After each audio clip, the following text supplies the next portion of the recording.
tell y'all? You tuning into the best morning show on the globe. It's Bradley and Emery in the morning, y'all. LeBron and Jordan, either one when I'm performing. Crossover, buzzer beater and I'm scoring.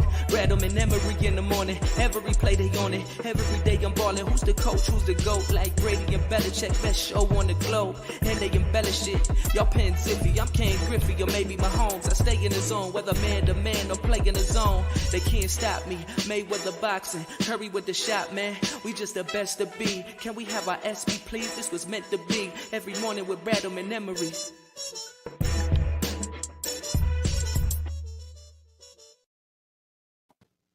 Yes, sir. You know the vibes. Brad Emery in the morning. Marques, Brad, Justin, Emery.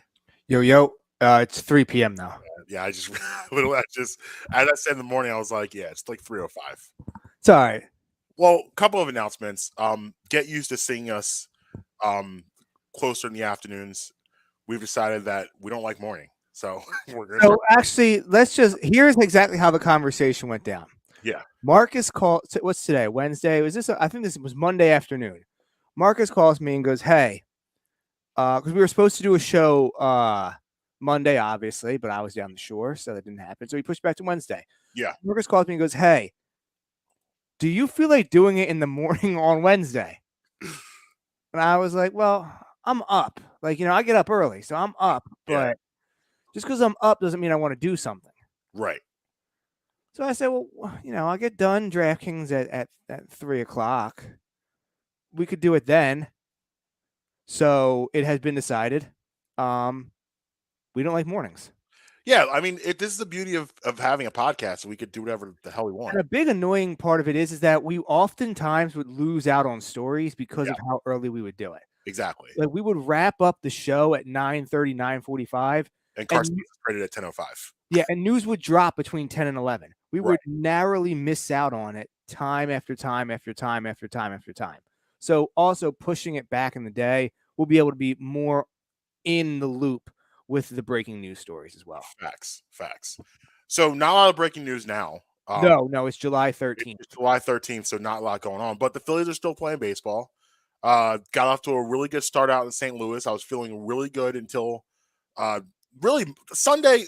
They had the bullpen game. They were up, but they lose that game. Not too bummed about that. The Nola loss hurt my spirit a little bit. I don't want to overreact too much. A 3-game losing streak. They've played so well over the last 6 weeks. You can't really kill them too much because they've played so well over the past 6 weeks. So I'm not going to be too hard on them. However, tonight's a big night. Ace on the mound, Wheeler.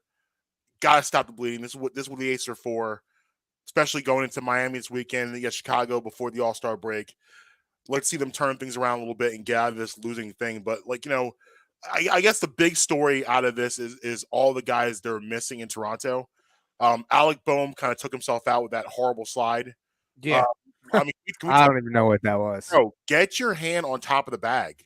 What are you doing? Like, that's baseball 101. Like, I obviously you don't want to see anyone get hurt. Do they still teach the fundamentals in Little League? Get your hand on top of the bag. What are you doing sliding with your fingers straight hand into the side of the bag? Mummy hands. You can't do that. Mummy hand. That's a no-no. Should we call him that? Should we just give that? Mummy hands Boom? Is that his new nickname? Mummy hand? Yeah. I think we might have to go mummy hands on him. Oh, yeah. I love that. I saw that. I was like, well, duh, of course. Of course your hand hurts. Don't do that.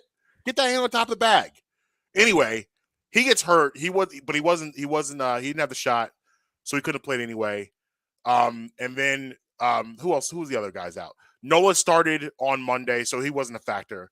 So all eyes are on JT Realmuto because he's really the only guy that really could have actually played and helped you at all. And he says really stupid things as to why this isn't happening. And here's my thing. When it comes to an athlete, I don't ever expect an athlete to say anything intelligent. I don't go for you for intellect. I don't go for you for politics. I don't expect that. So the comment about him talking about how $235,000 or whatever he's going to miss from that road trip is $260. There you go. It's pocket change. All right, like that's a dumb thing to say, but all right. I don't expect much from you, and you're not a normal human being. You don't understand people like me. You don't get it. So I'm not upset about that. Here's where JT messed up. if you're going to say things like that and talk about how I'm not doing anything for Canada and $260,000, you have to be playing much better baseball than you're playing right now. Yeah, that's my problem. Is that for me? I'm a very reasonable individual. You can say whatever, pretty much whatever the hell you want, as long as you're playing well on the field. Like when your backup catcher has a better batting average than you do and has low key been almost as productive as you have, that's a problem for me. That's the issue. Like I was looking at this saying, well, Stubbs out there, it's not really that bad. Like, am I really that upset JT's not out there? Like, is he really like? I know defensively, he's still JT Realmuto, no question. Offensively, this is not what we signed up for. And I know Nick Castellanos is getting killed a lot. Can we make a designated fielder? Yeah, I wish. I know Nick Castellanos is getting killed a lot, as he should, because he's not living up to his in the bargain either. But I feel like there's not enough conversation about JT Realmuto and how just mediocre he's been at the plate. Like he's supposed to be a middle of the guy for you. But here's the reason why I don't think that you hear that as much is because I think people are resigned to the fact that this is now what he is. Well, that's not good. A lot of the talk about Castellanos is, man, what's going on between his ears. It's a lot of it is that he's pressing too hard. I think a lot of people think JT this is what it is. And you're right, that is a problem. I think it's a problem. I've been saying it since the beginning of the season that I think that it's the 30-plus-year-old catcher issue that we're dealing with now, not he's having a bad season. Well, the weird thing is he's still fast. He's still lightning around the bases. He's still defensively, he's still that guy. He's probably the best defensive catcher in baseball. I think that's still fair. I mean, you don't run on JT still. That's still a rule. Don't do that. Don't run on that man. So it's just his hitting, which usually when it comes to a catcher is the last thing to go. So it's hard for me to think that this is a 30-plus-year-old catcher when all of those things are still okay. And you're just the problem with the Phillies right now is you literally are just depending on two guys. It's Rhys Hoskins, it's Kyle Schwarber. And if the biggest crux of the Phillies season this year is Bryce Harper's injuries. Well, I'm specifically talking about the elbow. Okay, not the finger. No, because you brought in Nick Castellanos to be the DH. Correct. Right. Would you think? How do I word this? Am I crazy for this statement? Prior to Bryce's injury, this season he was better at the plate than his MVP season of last year. Yes. Yes, because you remember last year he missed his 3 weeks, got hit in the face. So no. I'm saying, am I crazy for saying that? No, because this would we're seeing it from start to he's been doing this since April pretty much till he got hurt. And last year he missed that gap of time and had to get back on track again and had that incredible second half to get the MVP where it looked like this guy was getting ready to go bell to bell. So the reason I bring that up is because it looks like Harper became an even better hitter when he only focused on hitting and didn't have to play the field. Yeah. Castellanos came from Cincinnati, if I recall correctly, right? Mm-hmm. NL team. So he had to play the field his whole career. Yeah. Imagine the numbers he would have raking right now if he only had to be in the cage. Well, I think to your point, I don't think he was expected to play as much right field. No, he was not. That's why I'm a little more lenient on Castellanos than most people are because he was brought in to hit. He was not brought in to play the field. He was brought in to play 162 games walking from the dugout to the plate. Hey, what he told you? He told you. He said, I don't have a college degree. I'm a professional hitter. So yeah, no, I'm with you. I'm a little more now. Don't get me wrong. He's playing abysmal. Abysmal. You got to play better than this. The thing is, I'm a little bit more lenient than I feel like the average person with. The guy, if you look at his actual average, it's not a horrible average. The biggest problem for me is his power numbers. He was a doubles machine in Cincinnati, and throughout his career, doubles and long ball, and you're not getting any of that. Like, he's a singles machine now, and you don't pay him to hit singles. You pay him to hit doubles and home runs, and he's not doing that right now. So, and part of that is, you don't have Harper in this lineup would change a lot of things. Yeah. A healthy Bryce Harper changes a lot of things. Yeah. Gene Segura, a healthy Gene Segura changes a lot of things. Yeah, and that's, I mean, you hope Gene back soon after the All-Star break, maybe the end of July, because Didi Gregorius, man. Oh, Lord Jesus. Oh, but here, real quick, just to wrap up that point about Harper and Segura. Yeah. The thing that goes against Castellanos, though, is look at the leadoff hitter. Doesn't seem to be affecting him. If anything, he's getting stronger. He's played more left field than he thought he was probably going to play. Just like JT's. Yeah, but you knew he was going to play. He was going to play a lot of left field, though. Right, but you thought you'd have a balance in the DH role where, okay, one day Castellanos is out there in left. One day JT does, one day Reese. It's been all Bryce Harper up until, Derek Hall has kind of taken that spot. So what I would love to see is who's our backup catcher again? Stubbs? Yep. Mm-hmm. I keep getting him and Stott mixed up. Which one's which?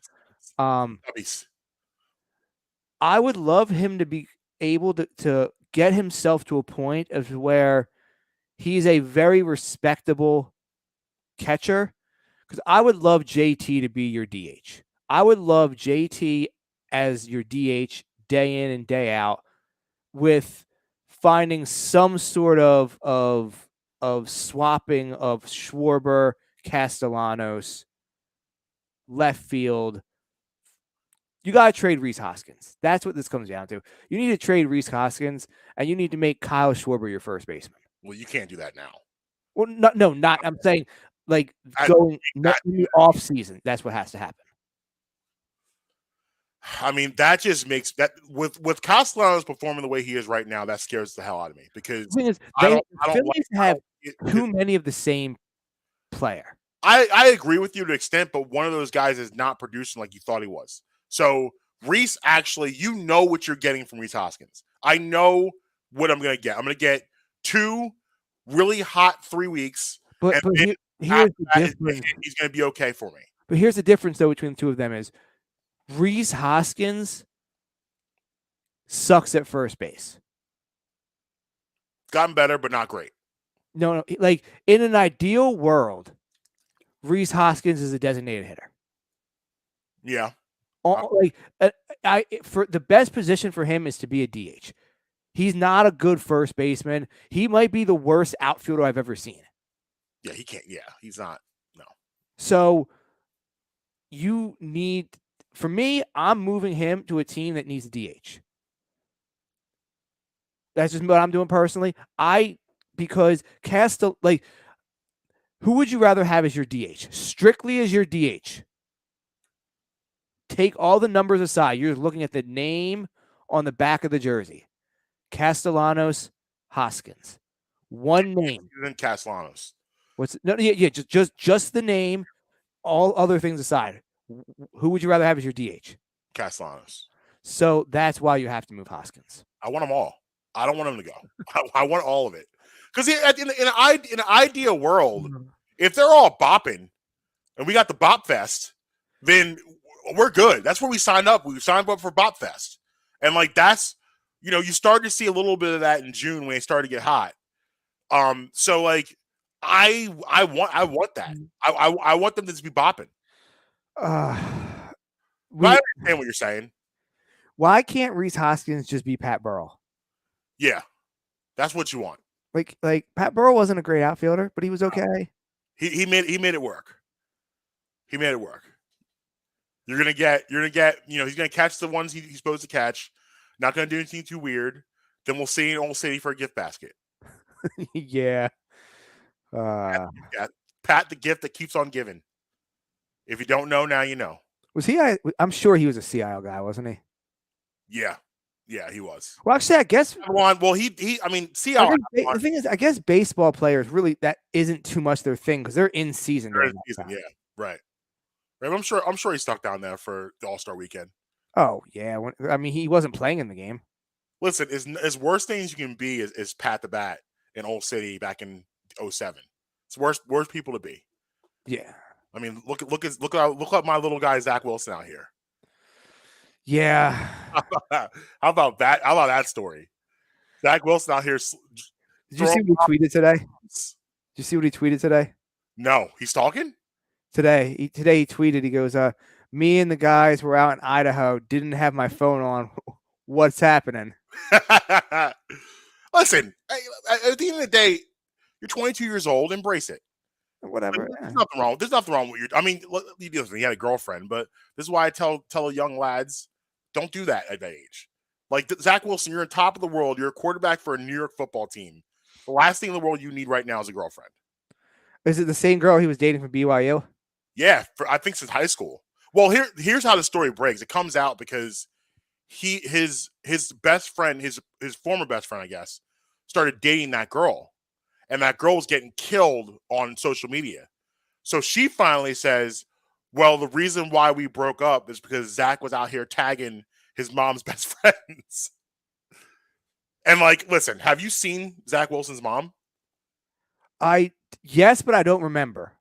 Well, let me tell you something. So, I know. I mean, I'm sure she keeps good company. Good for yeah. I got very much like Real Housewives of like Salt Lake City. Yes, yeah. Her mom looks like she could be like a Real Housewife of Dallas. Yeah, she has that look to her. But yeah, man, like listen, he's 22 years old. Like if you this at 38, all right, this is sleaze. But he's 22 years old. Like, come on, cut the kid some slack. More power to him. He'll be all right. He'll be fine. Well, he's got bigger things to worry about than this right now on that football field, anyway.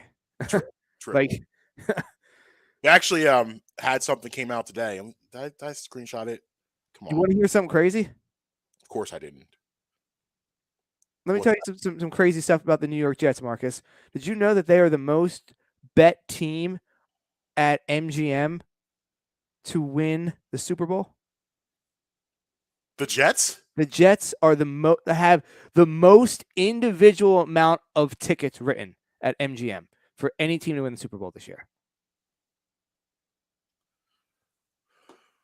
Well, I don't understand that. I mean, I guess you just want to take a risk. I mean, if you have a couple dollars to spend, I guess you just go out there and say, "All right, JETS, Jets." Why can't they just give me the money? I didn't screenshot it, but like they were asking, who would you rather have going in the second year as a quarterback? You had Zach Wilson, Justin Fields, Trevor Lawrence. Who am I missing? Zach Wilson, Trey Lance was on there. That's all that matters. We'll start with those four. Who are you taking? Me personally, even though I've said, and I'm going to stick by it, that I think Zach Wilson will have the better career, I go Trevor Lawrence because I think he has a quarterback-friendly coach, where Zach Wilson does not have that right now. Yeah, I'm going to go. Well, we both agree it's not Trey Lance. No. He might not have been in the NFL after 2 years, the way things are going with him. Mm-hmm. I'm fully agreeing with that. I really like Justin Fields, Marcus. I do. I really like Justin Fields. I mean, he's got a new coach. Mm-hmm. Matt Nagy's out of there. He was, he's supposed to be the coach whisperer. He's the coach killer, or the quarterback whisperer. He's the quarterback killer. Mm-hmm.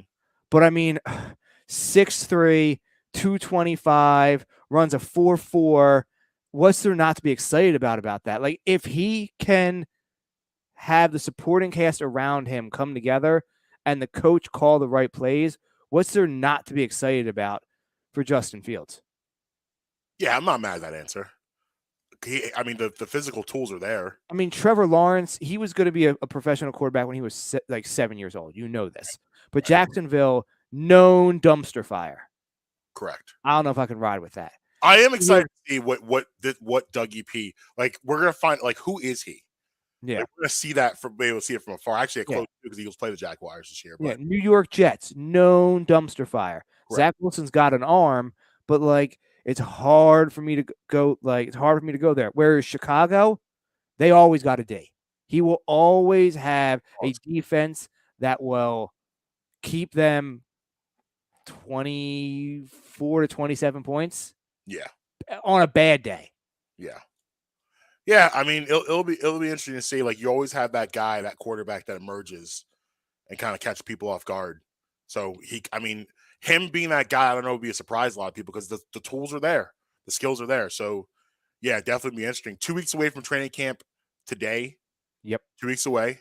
So be really excited for actually technically 2 weeks from yesterday. Yeah. I think the first practice though is 2 weeks from today. Right?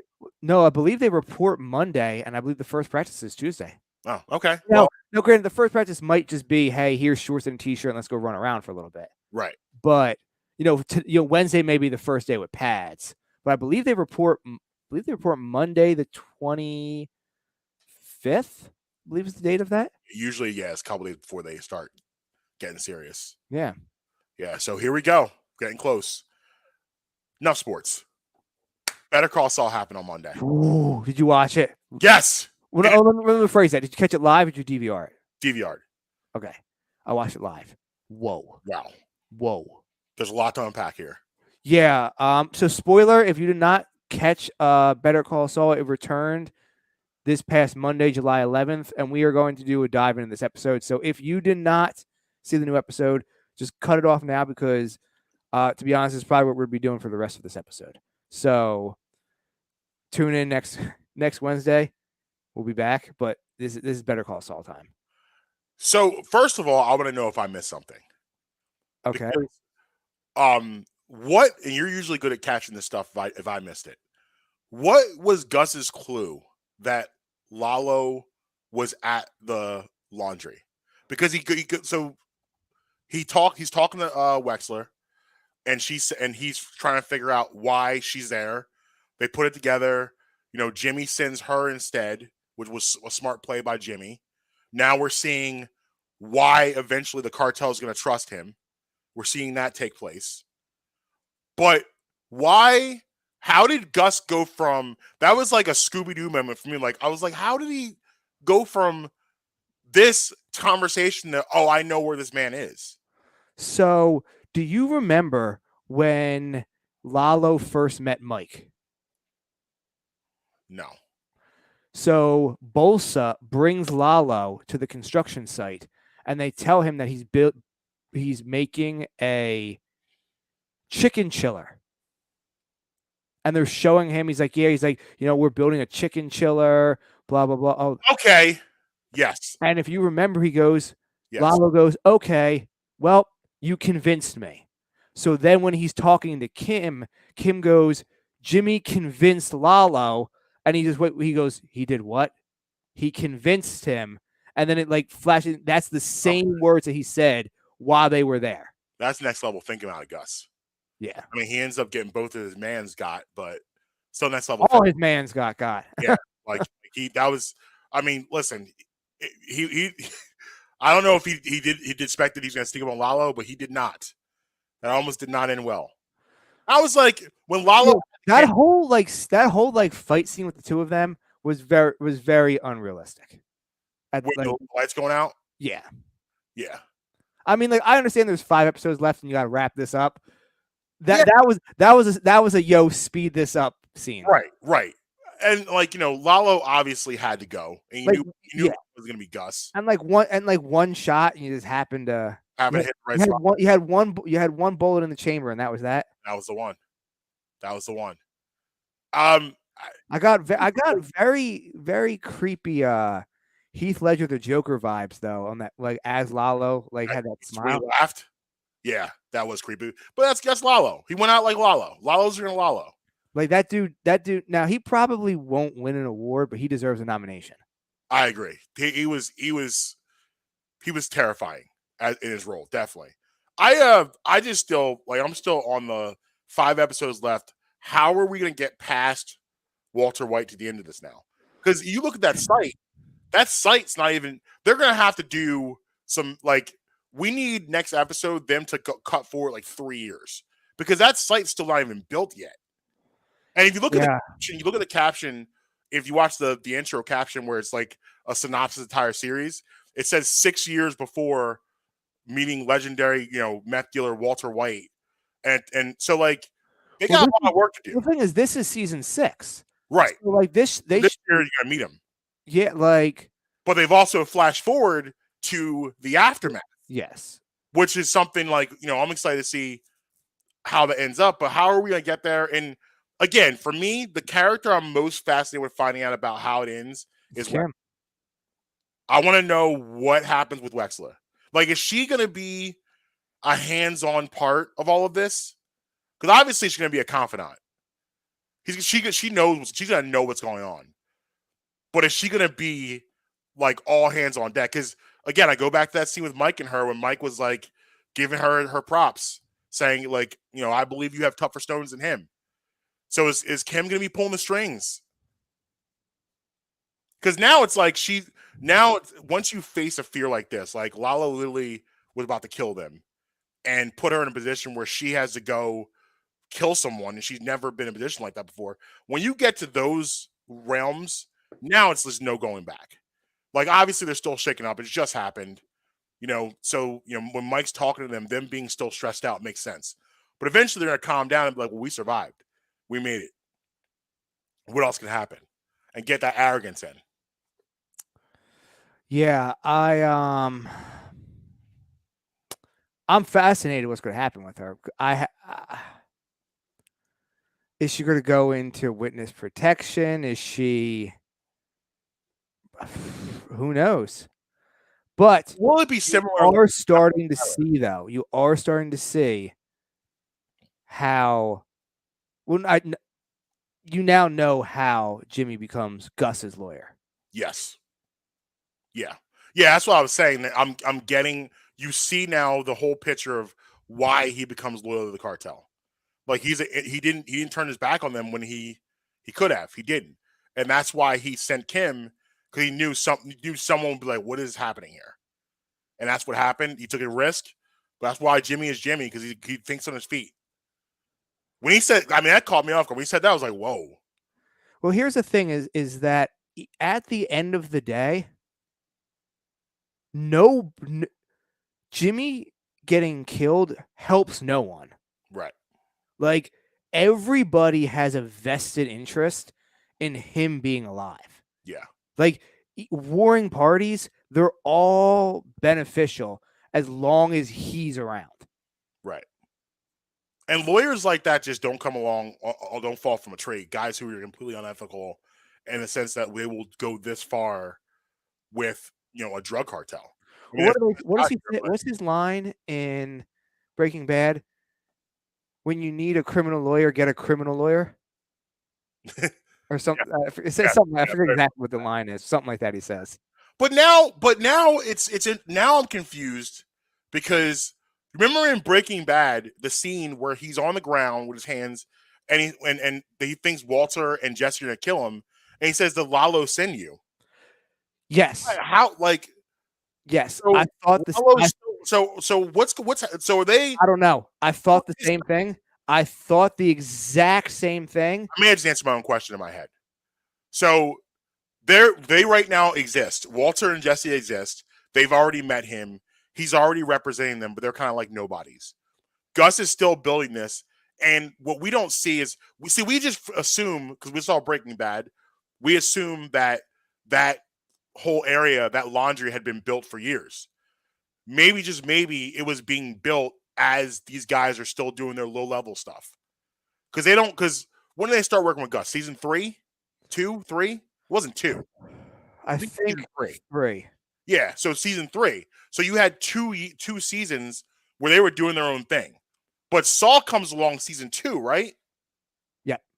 Because Saul connects him with Gus. Mm-hmm. So I guess this is all being. We're now. He probably already knows Walt and Jesse right now. We just don't know he already knows him. Exactly. And Lalo was still on the loose during this scene. They hadn't found him yet. That's why he says, "Did Lalo send you?" But hold on. That can't be true though. That can't be true. Because he says to Walt and Jesse, "Did Ignacio send you?" Okay. And Lalo told Walt Lalo told Jimmy while he was tied up, Ignacio brought these people to my house. So Jimmy was tied up when he found out that it was Nacho, and he wasn't untied until Lalo was already dead. So that can't be possible. Now I'm just confused. Did Vince Gilligan just misstep? Maybe a misstep, but I don't want to talk about it. Vince Gilligan's GOAT. We're gonna let this one slide. Because it doesn't make it doesn't add up. It doesn't. Let's just move on. Yeah, that was a we just entered an alternate universe. I mean, but it has to, like, if he says, "Did Lalo send you?" It wasn't me, it was Ignacio. But how did, obviously we know that's Nacho. Yeah. But but Lalo says, Ignacio came to my house with those people, and he goes, Ignacio, oh, you mean Nacho? Yeah. He was already tied to the chair. Right. Well, here's what needs to happen. We have 5 episodes left. We need Walter and Jesse to come in front of the congregation now, because now we need to. See, I don't want them to be in like the end of the last episode, right? Because it doesn't make sense. Like, we need them in. Like, they should be in these last 5 episodes. Like, because now we got to start putting these. Or what if? Sense. What if we meet them, like, for, say, this next episode's a heavy Walt and Jesse, but they're not back there again. So now that the shows are crossing over. Yeah, I'm okay with that. I don't need them in every episode, but I don't want them at like the last 10 minutes of the series. That doesn't make sense. And this is Better Call Saul, so they shouldn't be the focal point. But you got to do something with them. Yeah, I mean, Better Call Saul. It's already been confirmed it's happening, because you saw that I've seen the screenshots. Walt with the head shaved and Jesse. So, like, we know this is happening. It's just a matter of. I'm also looking forward to getting back to fun Jesse too, like early Jesse, before he became a manic depressive. So I'm looking forward to getting back to those days. And that's what you're going to get with this. So you're probably going to get both, because Saul's story at the end is so intertwined with Walt that you're going to get a lot of them that last episode. You have to. Because at one point, remember, they're when they go away, they're together for a little bit. They need to speed this up. Yeah. We got a lot to do in 5 weeks. Yeah. I mean, I have faith. It's all going to be. I'm all in. This episode was incredible. Yeah. Again. I mean, just because we have some questions doesn't mean it wasn't a great episode. We should have questions. We should have questions right now. Listen, I said it before. I'll say it again. I'm so happy I just hung on. Yes. Because we're being rewarded for that, and it's going to be an awesome ride. And Howard's gone. Howard's out. Which I knew he was going to die. I didn't know it was going to be at the hands of Lalo, but I knew something bad. Like, I knew whatever Jimmy and Kim were cooking up was going to lead to his death by accident, which it kind of did. Yeah. Because they're really responsible for this, because they messed with him and he's about to snap. That's not entirely true. He showed up to their house. Right, but he showed up to the house pissed off because they've been messing with them for weeks. Yeah, I mean, but like, he didn't know that like a cartel warlord was going to come in. Right, and Howard's not exactly the most likable character. I mean, there's I don't know a person on the planet that's into Howard. So him being gotten, I'm not going to lose sleep over that. No, I'm okay with that. I am curious though, with him and Chuck both gone. What's up with the law firm? Hamlin McGill? Yeah. Because the first Hamlin was Hamlin. Howard's dad. He's gone too. Exactly. Nobody.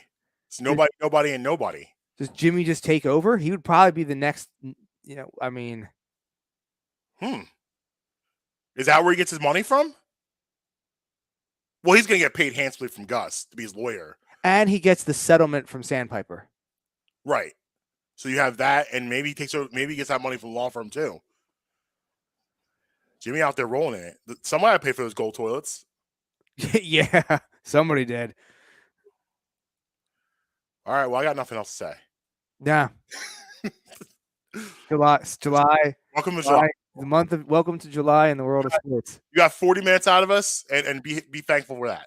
Oh, I did get some things from Amazon Prime though, Marcus. Okay. Yeah, got me a meat slicer. Like deli meats or like burger meats?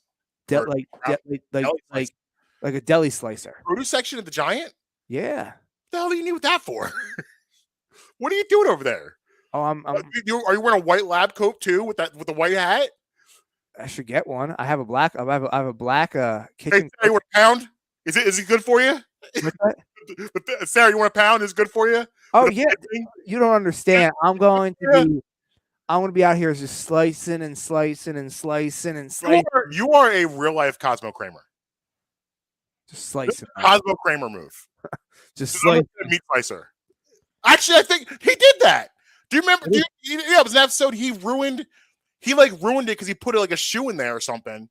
Oh, I won't put a shoe in a meat slicer. You can probably with a shoe and he ruined the meat slicer, but he got one for his house. This is I'm gonna make a French dip. Ooh. There you go. With the roast. Oh, that sounds lovely. Exactly. I want a meat slicer now. Listen, if you have the luau party, I will bring the meat slicer and I will make French dip sandwiches. You'll just be slicing? I'll just keep. I want a white lab coat. I already have a black one, so if you're okay with the black one, I already have one. We need a white lab coat. It's probably like $5. Invest in a white lab coat. What I'll do is I'll go to the Halloween store and get like a Halloween one. I want you to ask people if their cheese is okay. Is this too thick? Is this too thick? Yeah. I'll have the whole knob. You can adjust like the thickness and everything. And yeah, dude. It's like a big one. Is it electronic? Yeah, it plugs into an outlet. Where are you storing this thing? Is it just in the kitchen hanging out? No, here's the box for it. It's in your room? No, but I'm saying here's. Oh, that's not that big. That's not bad. Yeah. It's not bad at all. No, it's currently sitting on the kitchen counter because I'm going to use it for dinner. And then what I do is I'll clean it. Tonight? Yeah, I mean I used it. I tried it out the other day just so I didn't cut like my finger off when I go to use it. So I did try it the other day. Listen, hold on a second. You can't be playing around with this French dip. You need to get out of the house and go somewhere to like a hoagie shop or something and get like a nice roll, like a nice good roll for it. What are you talking about? I'm going to go to Conchi Bakery. Well, that's okay. There you go. Yeah. You can't be playing around. I can't be. No. Rolls. I'm probably going to go to I'm going to go to the Flowertown Farmers Market to my cheese shop. There's a cheese shop there called hold on. I got their business card right here. Hold up. It's right here. It is called the Cheese Trap at the Flowertown Farmers Market right on Bethlehem Pike. I go in there, I get all like the blocks of cheese so I can now slice the cheese myself. Nice. Go in there. I'll go to the butcher, get me a big thing of roast beef, slice the roast beef. This is seeded roll alert. Oh yeah, of course. Nice seeded long roll. Oh yeah, of course. I got the I got a couple of different dips that'll go good with it from you know what you should do? Outlet. You know what you do? And then I'll have my brother make me some homemade au jus. Do you know what you should do also? He's the sauce man I go to. Homemade chips with this. Like potato chips? Homemade potato chips. Made yourself. I can make this meal. I can make waffle cut fries with this thing. That's nice. That's nice too. Either or. But yeah, like I said, you had this luau party, and yeah. I'll come over. I'll just be slicing meat. Well, I know you're a French dip guy. We've had this conversation. You're a French dip guy. Yeah, we've had this conversation. Underrated sandwich. French dip and smokehouse burgers. We've been over this. Yeah, French dip is an incredible sandwich. I love a good French dip. I mean, if I go somewhere and I see French dip on the menu, I instantly know I have a great backup plan. Yes. Might not be what I get, yeah. But if I don't find something I like, I will roll with the French dip. I had a really good one down the beach 2 years ago. Ooh. It was on the boardwalk. It was Was it better than that Vineland burger you told me about? Lunas. Yeah, but I'm saying, was the French dip better than the burger? No. It was really, really good, but no. That burger was insane. Category all by itself.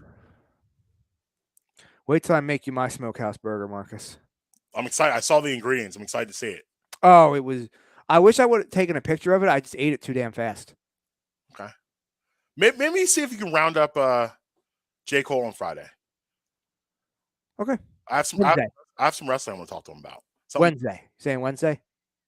Oh, next Wednesday. Yeah. Yeah. Round him up. I want to see if okay. I want to talk to him about some wrestling things that happened, and then also too some food stuff. I mean, listen, we might bring him in for the wrestling, but we're not going to. We can't keep him away from the food. Yes, we can't. Oh. He's going to go there. All right, yeah, I'll see. He should be around. All right. I can't. It's much past this hour. I can't guarantee he won't be at happy hour or something. Yeah, but 3:15. Very luxurious life. I mean, he's got the second breakfasts. Listen, happy hour drinks. Listen, he's living the dream out here. When you know how to make everything from scratch without opening a recipe book, and you can make it better than whatever you can buy, you're in business. Like, what would you rather have? J. Cole whip you up something, or you go to a restaurant? J. Cole whip me up something. I can still watch my DVR 7 days a week. I'd rather do that. And I'm not telling you what to make either. You surprise me. Yeah, whatever you want to do. Whatever you want to do. Yeah, what are you making for breakfast? Yeah, what are you feeling? Yeah, what were you gonna have for lunch? Right. Pastrami? Sure, let's do it. Let's go in there. Yeah. Hot sausage and peppers? Who am I to say no? I'm not. All right. A fajita hoagie? A what? A fajita hoagie? You've never been over this? No. How about the fajita roll-up wrap? No, these are words I don't put together. A fajita hoagie? We will discuss on Wednesday. Right now. What's that? I'm texting Amber right now. Oh man, I can give you the recipe for that. You've never had it? I've literally never had a fajita. Right, so here's what you do. All right. I actually prefer it on a wrap though, because the roll, I feel like a hoagie roll is just a little too heavy for it personally. Okay. So take it a wrap. Do what you gotta do. Boom. I'm a big like if I'm gonna go a protein, I'm gonna go shrimp fajitas. Okay. Over steak over chicken. I'm personally just going shrimp. Shrimp, man. Okay. But pick your protein of choice. Okay. Same thing as you would normally do. Peppers. Right. Onions. If you're into guacamole, tomatoes, all that. All right. Then you just throw it together, Marcus, like you're throwing together a damn wrap. Do you do lettuce, tomato, or anything like that? I do pico. Okay. That makes sense. And a little bit of sour cream. I will go cheese, and I will go lettuce on the side. So if I want to put it on top for the bite, then I'll do that. Okay. But in it, I'll go peppers, onions, and I'll go rice on the side too. Okay. Rice, lettuce, and cheese on the side. On it, a little bit of sour cream, pico, peppers, onions, and your protein of choice. And if you go in the spices I gave you, I sent you some of the beef jerky outlet fajita seasoning. I do have that. Yes. This might need to happen sooner than later. I'm about to go use a meat slicer, so I'm right behind you. Yeah. All right. At Marques Tweeting everywhere. At Justin and Michelle on social media. Brad Memory Pod everywhere. BradMichelle.com for the merch. And check out our friends at Vans Jewelers for that awesome jewelry apparel. If you're getting engaged, great place to go. That's what I did. Until next time, you can be with us, you be against us, but never going to stop us. Late.